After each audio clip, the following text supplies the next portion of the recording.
let's get right to it. The darning needle. There was once upon a time a darning needle, which thought itself so fine that it imagined that it ought to be a sewing needle. Take care that you hold me tightly, said the darning needle to the fingers which took it up. Do not drop me, for if I fall on the ground, one will certainly not find me again. I am so fine. That's what you say, said the fingers, and seized her round the body. Look out, I am coming with a sweet, said the darning needle, and dragged a long thread after it. But there was no knot in the thread. The fingers directed the needle straight towards the cook's slipper. The upper leather was torn and had to be mended. That's degrading work, said the darning needle. I shall never get through it. I shall break, I shall break. And really it broke. Did I not tell you so, said the darning needle. I am too fine. Now it's good for nothing, said the fingers, but yet they had to hold it. The cook fixed the knob of a sealing wax to the needle and fastened her neck. The cook fixed a knob of sealing wax to the needle and fastened her neckerchief with it. So, now I am a scarf pin, said the needle. I knew very well that I should come to honor. When one is worthy, one gets on in the world. And then it laughed to itself. But one never sees when a darning needle laughs. It sat there as proudly as if it was in a state carriage, and looked in all directions. May I ask if you are made of gold? It inquired of a pin, its neighbor. You have a bright exterior, and a head of your own, although it is but small. You must endeavor to grow, for it is not everyone who receives a knob of sealing wax.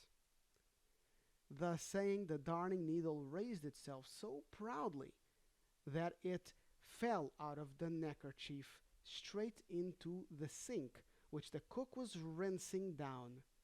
Now I am going on my travels, said the darning needle. I hope I shall not be lost. But it was lost indeed. I am too fine for this world, it said when it was lying in the gutter, but I know who I am, and that is always a little pleasure.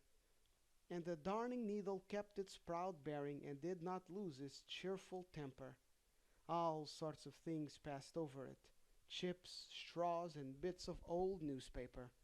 Look how they sail, said the darning needle. They do not know what is underneath them. I am sticking fast here. See, there goes its ship, thinking of nothing in the world but itself. A ship! There is a straw drifting by. How it turns round and round. Don't think only of yourself. You might easily run against a stone. There floats a piece of newspaper, and although what is printed upon it was forgotten long ago, it gives itself airs. I am sitting here patiently and quietly. I know who I am, and that I shall continue to be. One day something lay by the side of One day something lay by the side of it, which glittered so splendidly that the darning needle thought it was a diamond. But it was only a piece of a broken glass bottle, and because it was so bright, the darning needle spoke to it and introduced itself as a scarf pin. I suppose you are a diamond? Yes, something of that kind. And then they both thought each other something very precious. They spoke of the pride of the world. I have been in a girl's box, said the darning needle, and this girl was a cook.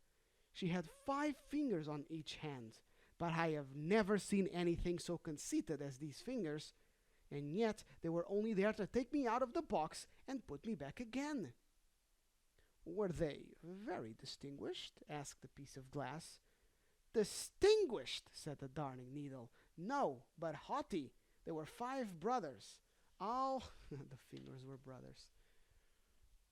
Oops. all born fingers. They held proudly together, although they were of different lengths. The first, switch hands here.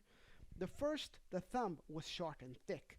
It stood out of the rank and had only one joint in its back and could only make one bow. But it said if it was cut off a man's head, he could not be a soldier. Okay. Sweet Tooth, the second finger, was put into sweet and sour dishes, pointed to the sun and the moon, and made the downstrokes when the fingers wrote. Longman the third looked over the heads of all the others. Gold Rim the fourth wore a golden girdle round the waist, and Little Playman did nothing at all, and was proud of it. They did nothing but brag, and therefore I left them. And now we sit here and glitter, said the piece of glass. At the same moment, more water rushed into the gutter. It overflowed and carried the piece of glass away. So now it is promoted, said the Darning Needle, but I remain here. I am too fine. But that is my pride, and I have a good reason for it. And it sat there proudly and had many great thoughts. I am almost inclined to think I am the child of a sunbeam. I am so fine. It seems to me as if sunbeams were always looking for me here under the water also. I am so fine that my mother cannot find me. If I had my old eye, the one that broke off, I believe I should cry, but I shall not do it. It is not considered good breeding to cry. One day, a few urchins lay grubbing in the gutter, where they found old nails, farthings, farthings, and such like treasures. It was dirty work, but it caused them great pleasure. "Oh!" cried one, who had pricked himself with the Darning Needle. "Look, what a fellow!" "I am not a fellow, I am a miss," said the Darning Needle, but nobody listened to it. The sealing wax had come off and the needle had turned black, but black makes one look thinner, and therefore it thought itself finer than ever.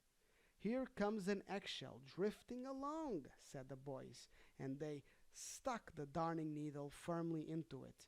"White walls, and I am black myself," said the Darning Needle. "That is very becoming. Now one can see me at least. I wish I may not become seasick and break."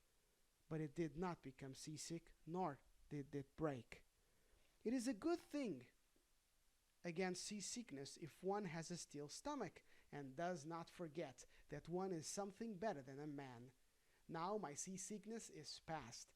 The finer one is, the more one can bear. "Crack!" cried the eggshell as a heavy cart went over it. "Good heavens!" said the Darning Needle. "How it presses! Now I shall become seasick after all. I am breaking!" But it did not break. Although the heavy cart passed over it, it lay there full length, and there it may stay. And that is the story of that is the tale, I should say, of the Darning Needle. Meh.